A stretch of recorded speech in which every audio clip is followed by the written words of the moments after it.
When the lawyer read my mother's will and left me nothing but a dusty keepsake box, I stayed silent. But then I reached into my bag and handed him the real will, one she had locked away, one no one expected. And just like that, the inheritance changed in minutes. "Hi, I'm Jenna. I'm the daughter they tried to erase, the one who stayed quiet, until I didn't. Why did my mom hide a second will? What did it say about me? And what happened when I finally stood up in front of my family and told the truth? Before we dive into the story, let me learn a bit about you. If you're a charming lady, please leave the number 1 in the comments. And if you're a dashing gentleman, leave the number 2. This way, I can send you a special greeting. Now, let's start the story together. They always said Dylan was the golden boy. Maybe it started with his high school football trophies or the way Mom bragged about his college internships. I used to roll my eyes when relatives called him destined, but I didn't realize Mom had made it official until the will. The envelope came on a Tuesday. I was still sipping cold jasmine tea, trying to ignore the emptiness of my apartment when I saw the lawyer's name printed neatly on the corner. Joseph Linwood, attorney at law. My stomach turned before I even opened it. The estate hearing was scheduled for Friday.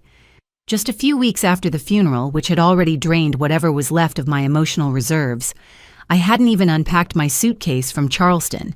Now I had to go back. It was still sticky hot when I pulled into the driveway of my childhood home. Spanish moss dangled from the oaks like old secrets. The porch looked smaller than I remembered. As I stepped inside, the air smelled faintly of wood polish and something sweeter, cherry pie. I followed the scent into the kitchen. The pie sat cooling on the counter, neatly sliced. No one was in the room. I stared at it for a moment. It was Mom's favorite. She used to make one every 4th of July, humming along to Fleetwood Mac. I touched the edge of the counter but didn't take a slice. Dinner was quiet. Russell, my father, asked me how work was. I said it was fine. Dylan talked about his promotion, his new condo in Atlanta, his golf swing. I nodded when I had to. No one mentioned Mom. No one asked how I was holding up. It was like her absence had been neatly boxed and shelved, something too messy to unpack at the table. Afterward, I wandered the hallway alone. The family photo wall was still there. Baby pictures, Christmas cards, prom shots. But my college graduation photo, the one with Mom hugging me in the wind, was gone. I stared at the spot where it had hung for years, a faint rectangle of cleaner paint still outlining the frame. "Probably fell," Dylan said from behind me. "Or maybe Mom switched it out last year. You know she liked rotating those." He said it casually, sipping from a glass of ice water. I didn't respond. The silence stretched between us like a frayed rope. That night, we gathered in the same parlor where Mom once made us practice piano. Joseph Linwood sat by the fireplace, flipping through folders. His suit was too warm for the room, his forehead damp despite the fan overhead. My father stood with his arms crossed. Dylan lounged on the couch like he was expecting applause.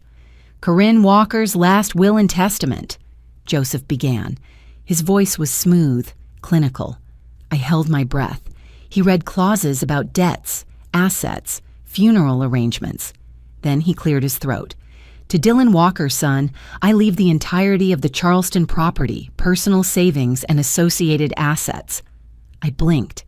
"To Jenna Walker," he continued, "my daughter, I leave the keepsake box located in the upstairs linen closet, and my love always." That was it. My chest tightened. I didn't speak. My mouth opened slightly, then closed. My father didn't look at me. Dylan tilted his glass as if toasting some silent victory. Joseph handed me a slim, cream-colored envelope. Inside was a small note and a list of items in the keepsake box. Letters, a locket, a dried bouquet. My name was written in Mom's cursive on the back. I didn't remember walking out. But suddenly, I was standing on the courthouse steps, warm air brushing against my skin, the hum of late summer cicadas surrounding me. Calvin, my grandfather, approached quietly. His hands were steady despite his age. He slipped a folded paper into mine without a word. "This isn't what your mother wanted," he said gently. Come by tomorrow." Then he walked away, slow and firm, leaving me there with nothing but the paper in my hand and the weight of something unspoken pressing hard against my ribs. The note from Grandpa was short, just an address, and one sentence: "Ask for the key." I sat in my car outside Calvin's townhouse for a minute before going in. The neighborhood was quiet, shaded by maples just starting to turn at the tips. His porch light was already on, even though the sun hadn't quite set. I remembered Mom used to tease him about that.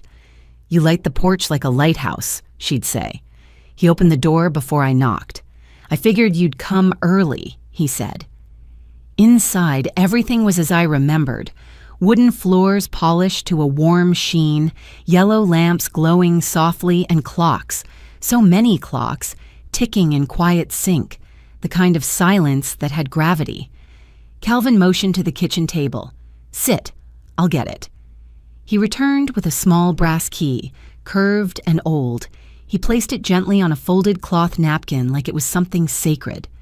"Your mother gave it to me last spring," he said. "Told me to hold on to it. Said if something ever didn't feel right, you'd know." My fingers closed around it. It was cool, with just enough weight to feel intentional.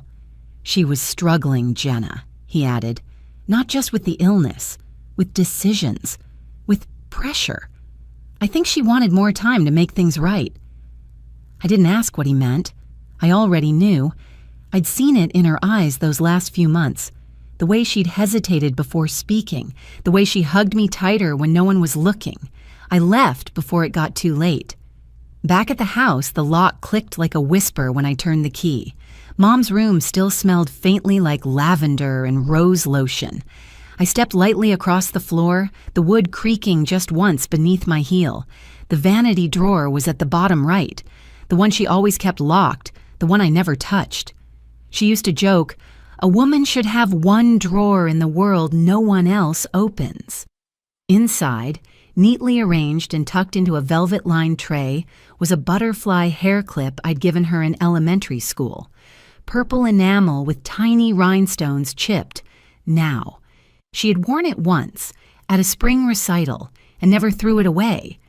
Next to it sat a sealed envelope with my name, and underneath a neatly folded sheet of cream paper.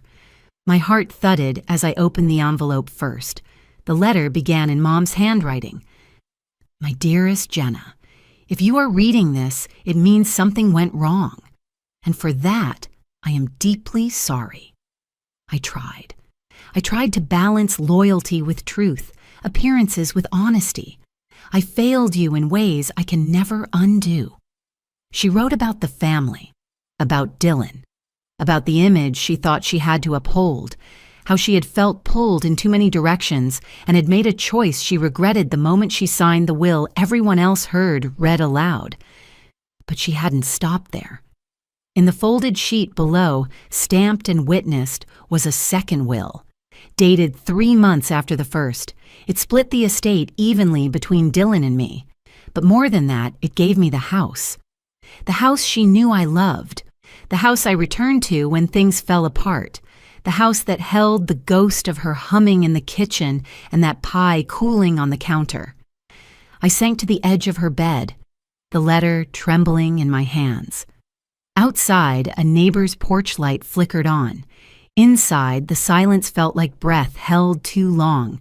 The paper smelled faintly of lavender. I held it to my chest for a moment and closed my eyes. There was a sadness in her words, but also something stronger, a reaching, a reckoning. Maybe it wasn't perfect. Maybe it was too late. But it was something. Later that night, I sat on my apartment couch with the documents spread out before me. Gina called just after 10. "You okay?" she asked. I hesitated. "I found something." "What kind of something?" "A will, another one, and a letter." There was a pause. Then quietly, "Jenna, I'm going to fight this," I said.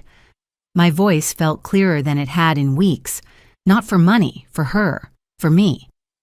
I used to think justice would feel like fireworks. Turns out it feels like rosemary in the sun. The pot sat beside me on the rooftop ledge, its green sprigs reaching toward the breeze. I had planted it the week I moved in. The soil was still loose and dark. I watered it in the mornings gently like Mom used to. Her voice echoed in my memory. Rosemary brings clarity, even when the world doesn't. It was late October now. The paperwork was finalized, the settlement signed. Dylan hadn't responded, not to my lawyer, not to my email, not even to Calvin. Russell had gone quiet too. No letters, no holiday invitations, just silence, like a wall that neither of us wanted to tear down. And yet, I wasn't waiting anymore. Vanessa had texted that morning. Panel confirmed. You're speaking next month.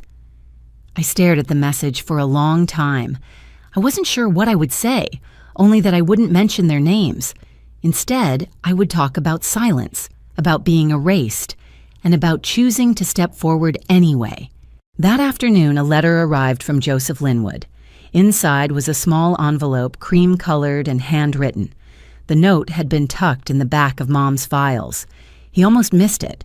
It read, Jenna. If love was quiet, I didn't always know how to express it, but I hope you felt it. Take care of the garden. It always blooms for the patient. I ran my fingers along the paper's edge. The handwriting was rushed in parts, like she had written it between fatigue and forgetfulness. But it was hers. I didn't cry. Not then. I just sat for a long while, reading it again and again, until the sky began to shift into soft oranges. Later, Gina stopped by for brunch. She brought pumpkin bread and 2 thermoses of coffee. We sat on folding chairs, legs tucked up beneath us, looking over the city rooftops. They're still watching your story online, she said. That panel, you'll be incredible. I'm not trying to be anything, I said quietly. I just want the noise to stop, or at least not echo in me anymore. She smiled, tearing a piece of bread. Then that's what makes it powerful. We didn't talk about Dylan or Russell or what the neighbors might think. We just ate in peace, letting the wind pass over us. When she left, I stayed out on the rooftop. I pulled up an old album on my phone, photos from childhood, birthdays, graduations. I paused on one, the whole family at the beach. Everyone was smiling, but I remembered how I'd taken the photo, not been in it, forgotten even then. I deleted it. Then I opened my camera and snapped a new picture. The rosemary pot in the sunlight, Charleston in the distance, and my legs tucked beneath me, socks mismatched. I posted it with one caption, "This is enough." The air shifted, not dramatically, just a slight cooling, like the start of something kinder. My phone buzzed. Gina, I'm proud of you. You've rewritten your part in the story. I typed my reply slowly, then hit send. Me, still scared, but finally free. Vanessa looked up from the document and said, if this is real, it's not just favoritism, it's erasure. I sat across from her desk, the second will and Mom's letter laid out between us like fragile evidence. Her office smelled faintly of citrus and dry paper. The walls were lined with degrees and muted artwork, and a clock ticked steadily above the door, neither rushed nor indulgent, just measured, like Vanessa herself. She picked up the paper again, scanning the signature and notary stamp. You're sure she left it in a locked drawer? I nodded. And no one else knew? No one but my grandfather. She gave him the key. Vanessa leaned back slightly, her eyes sharp. Then it's not a question of whether this will hold weight. It's a question of whether you're ready for what it means to use it. I didn't answer right away. The leather chair beneath me creaked when I shifted. My fingers touched the corner of the letter again, tracing Mom's handwriting. At the hospital, weeks before she passed, she'd taken my hand and said in a whisper so soft I almost missed it, "Don't let silence win." I hadn't known what she meant then. I did now. Vanessa turned to her computer and began typing. I'll prepare a motion to petition the court. If this second will is authenticated, the estate hearing can be reopened.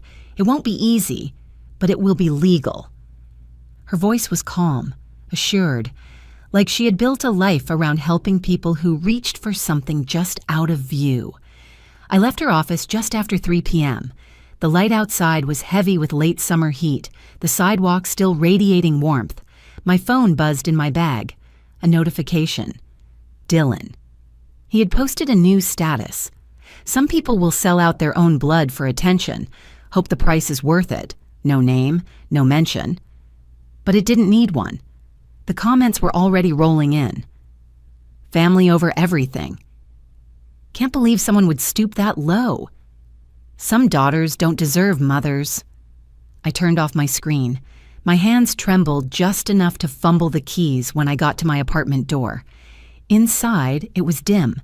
The curtains were still drawn from the night before. The coffee mug on the counter was half full, cold. I didn't bother turning on the lights. Later, I opened my laptop to check email, one from Russell. Subject line, "We need to talk." I clicked. "Jenna, your mother's passing has been hard on all of us. But what you're doing now is wrong. You're dragging her memory through the mud. This legal vandalism, because that's what it is hurting the family. If you proceed, don't expect forgiveness or inclusion going forward." I stared at the message for a long time. I thought about replying, thought about explaining that I wasn't doing this for revenge, that I wasn't trying to split the family only to correct something Mom had wanted. But I knew he wouldn't hear it. Instead, I closed the laptop and sat on the couch, Mom's letter beside me.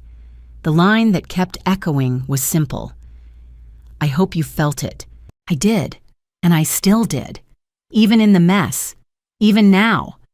I thought about going public, posting the letter, the second will, letting people see the truth for themselves. But something about that felt hollow, like shouting into a room full of people already facing the wrong way. Instead, I picked up my phone and called Vanessa. "Let's do it," I said. "File the motion." There was a pause on the other end, then her voice, firm, steady. "I'll submit it first thing tomorrow morning." After we hung up, I stayed by the window, watching the traffic down below. People going home, walking dogs, picking up dinner. The world kept spinning like it didn't care who lost what in a courtroom. I unfolded Mom's letter again. My eyes caught the last line. If you're reading this, you've already done the hardest part, facing them. I folded it back carefully and placed it on the shelf above the radiator, next to a photo of her in the garden, smiling with dirt on her hands and wind in her hair. Outside, the sky turned a pale lavender, and for a moment, I let myself believe the hardest part might truly be over. I wasn't just showing up to defend myself. I was showing up to remind them that Mom's voice hadn't died with her. The Charleston County Courthouse looked like it always had, weathered brick, wide front steps, an American flag lifting just slightly in the breeze. But it felt different today, like it knew something was about to shift. Inside, the air conditioning hummed faintly, but the humidity still clung to the back of my neck. I sat at the long table to the left beside Vanessa, whose calm presence felt like a silent metronome. She had her legal pad out, one hand folded over the file containing the second will. Across from us, Dylan leaned back in his chair, wearing a tailored navy suit and a smug half-smile. His hair looked freshly cut. His shoes were polished. He winked at someone behind us before crossing his legs. Russell sat beside him, stone-faced, arms folded, tapping one finger slowly against the wood of the bench. And then there was Calvin, a few rows back, silent still, his gaze never leaving mine. The bailiff called the hearing to order. Joseph Linwood stood, clearing his throat, and began reading the original will, again. To Dylan Walker, my son, I leave the Charleston property, personal savings, and associated holdings. There it was, the line that had broken me once already, but this time I didn't flinch. To Jenna Walker, my daughter, I leave the keepsake box in the linen closet and my love always. A pause. The courtroom was quiet except for the soft whir of the ceiling fans. Then Vanessa stood. "Your Honor," she said evenly, "we have a legally witnessed amendment from the deceased, dated 3 months after the original will. We request that it be entered into record for verification and review." Joseph's head turned slowly. Dylan uncrossed his legs. Russell muttered something under his breath. The judge, a middle-aged man with tired eyes and a plain black robe, gestured toward Vanessa. "Please submit the document." She handed it over. Joseph took it reluctantly, his eyes scanning the page. I watched his face shift.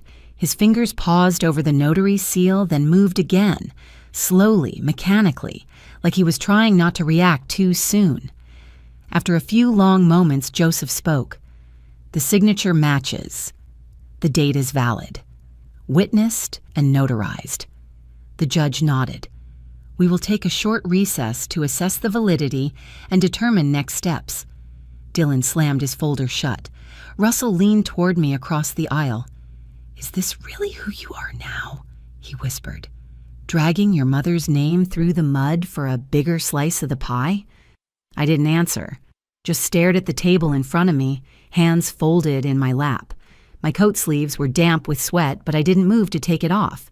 The pressure kept me steady. "She was confused," he added.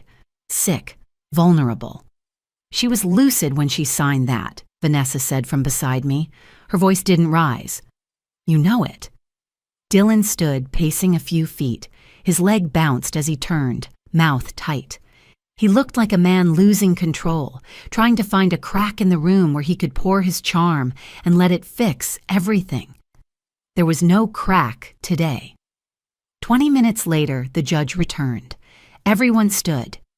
"The court has reviewed the document presented by Ms. Gale," he began. "The amended will is legally valid. As such, the estate will be considered contested.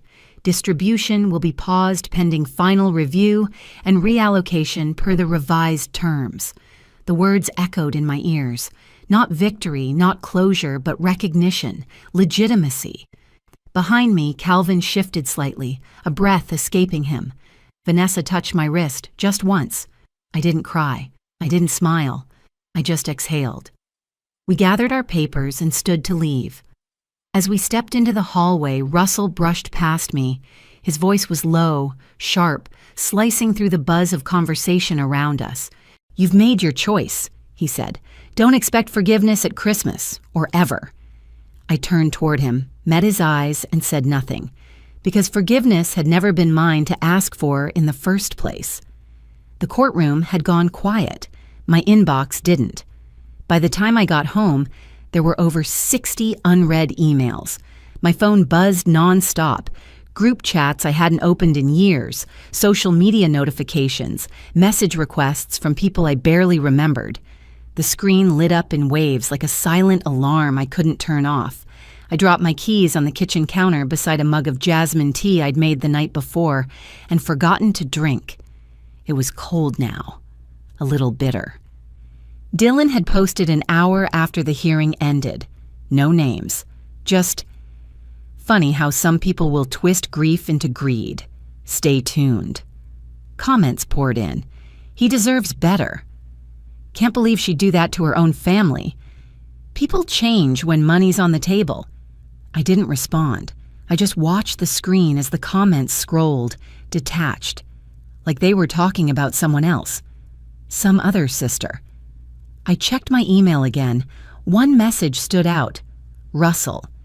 "Jenna, you've chosen to embarrass this family in the most public way possible. I tried to raise you with grace. Clearly I failed. Your mother wouldn't have wanted this spectacle." I stared at that last sentence for a long time. I made toast, not because I was hungry, but because the act of doing something ordinary felt like survival. I buttered it too quickly, tore the bread, still ate it. By noon, the messages shifted. Some were quieter. A cousin from Michigan I hadn't spoken to since Mom's 60th birthday messaged, "I don't know the full story, but I'm thinking of you." Another wrote, "Wish I'd had the courage to stand up for myself years ago." Then Gina showed up. She didn't knock, just walked in with a bottle of wine and a paper bag of croissants. "Put the phone down," she said, setting the bag on the counter. "We're doing carbs and clarity." I sat on the couch while she poured 2 glasses. She handed me one, then kicked off her shoes and curled her legs under her like she had 100 times before. "You okay?" she asked gently. "I think so." I said. "I just didn't expect the noise to get this loud." "That's what happens when the quiet girl finally speaks up." I gave a faint laugh, but it faded quickly. "He's painting me as the villain." Gina took a long sip. "You didn't ruin anything. They just got caught. You held up a mirror and they flinched. The warmth of the wine helped. So did her presence. That evening, I opened Facebook. The cursor blinked on a blank post. For once, I didn't overthink it. Since it seems necessary to tell the whole story, let me set the record straight. I wrote it plainly. No anger, no names, just the facts. I was left out of the will. I found a second one. I followed what was legal and right.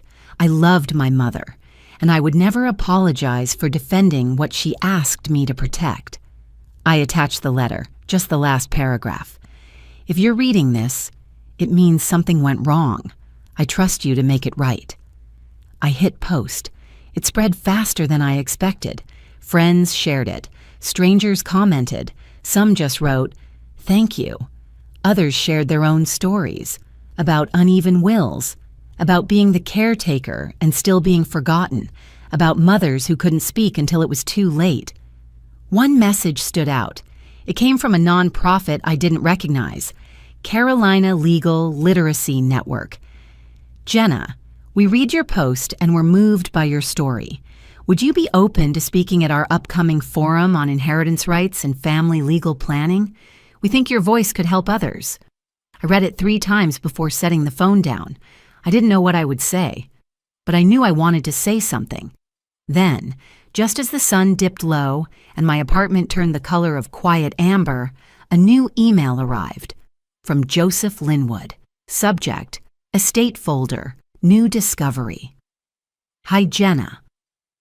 While re-reviewing your mother's estate file, I came across a handwritten note tucked between some older financial documents. It appears to be addressed to you. Would you like me to send it?" I sat still for a moment, my hand still on the mouse. My breath held. "Yes," I whispered, though there was no one there to hear me. I used to think justice would feel like fireworks. Turns out it feels like rosemary in the sun. The pot sat beside me on the rooftop ledge, its green sprig swaying gently in the October breeze. I'd planted it a few weeks ago, not long after the settlement was finalized. The tag still stuck out from the soil, Rosmarinus officinalis, symbol of remembrance, clarity, and strength. Mom used to keep a rosemary plant on the kitchen windowsill. When I was little, I asked her why. "For clarity," she said. "Sometimes your mind's cloudy and your heart's louder than it should be. Rosemary helps sort them out." I hadn't believed her then. I think I do now. The sun was dipping low, casting gold across the brick buildings around me. Charleston was quieter from up here. No headlines, no comment threads, no whispers behind closed doors, just sky and stillness. Dylan never responded to the settlement. Not a word, no emails, no lawyer letters. Just a kind of silence that said more than anything he might have written. Russell sent one message. "I hope you're proud of yourself." That was it. No greeting, no signature. And in a way, I was. Not for what happened in court, but for what I didn't do. I didn't unravel. I didn't become who they painted me as. Gina came by that morning with 2 coffees and a box of cinnamon muffins from the market downtown. We ate them in the small corner of my kitchen that caught the sun around 10 o'clock. "You look like someone who slept through the night," she said, peeling back a muffin wrapper. "I almost did," I replied. "Woke up only once." Progress. She clinked her paper cup against mine. To peace, even the messy kind. A buzz pulled me back to the present. Vanessa's text. "Confirmed. You're on the speaker list for November. Topic: Navigating contested inheritance with grace." Thought it fit. I smiled. She had a dry wit I was only now beginning to appreciate. I didn't know exactly what I'd say. But I knew what I wouldn't. I wouldn't name names. I wouldn't air pain for applause. I'd talk about quiet courage, about how love doesn't always come wrapped in warmth, and how recognizing that doesn't make you ungrateful. It makes you honest. Later that afternoon, I opened a padded envelope from Joseph Linwood. Inside was a single folded page, yellowed slightly at the edges. It was Mom's handwriting. Jenna, if love was quiet, I didn't always know how to express it. But I hope you felt it. Take care of the garden. It always blooms for the patient. I held the letter to my chest, closed my eyes, and let the words settle. I didn't need an apology. Not anymore. This was better. It was a note from someone who tried, and in her own way, reached me. That evening, I walked to the workshop venue downtown, a modest civic center with folding chairs and a podium that wobbled slightly. I wore a gray dress Mom once complimented and brought nothing but a printed outline and a pen I never used. When I stood to speak, my voice didn't shake. I didn't tell them about Dylan or Russell. I talked about fairness, about family and the silence it demands, about how choosing yourself isn't betrayal, it's recovery. They clapped when I finished. Some nodded. One woman dabbed at her eyes. I didn't stay long after, just enough to thank the organizers, gather my things, and slip out before the crowd thinned. I walked the rest of the way home. Cool air, quiet streets. Back on my rooftop, I poured a cup of herbal tea, kicked off my shoes, and settled beside the rosemary. I opened my phone, scrolled through my albums, and paused on one. A family beach photo from years ago. Everyone smiling. I remembered taking it, not being in it. I deleted it. Then I snapped a new photo, just the rooftop, the pot, the low sun. I posted it with one line, "This is enough." The phone buzzed minutes later. "Gina, I'm proud of you. You've rewritten your part in the story." I typed slowly. Me, still scared, but finally free. And this time, I meant it. Sitting beside that little pot of rosemary, I finally understood what Mom meant by clarity. It doesn't always come in big moments. It comes in stillness and choosing to stop shrinking just to keep the peace. Families are complicated, but silence shouldn't be the price of love. Sometimes, speaking up isn't about breaking things. It's about mending what was hidden too long. And healing, I've learned, doesn't need permission. It just needs truth. If this story resonated with you, I'd love to hear how you found your own voice or how you're still searching. You're not alone.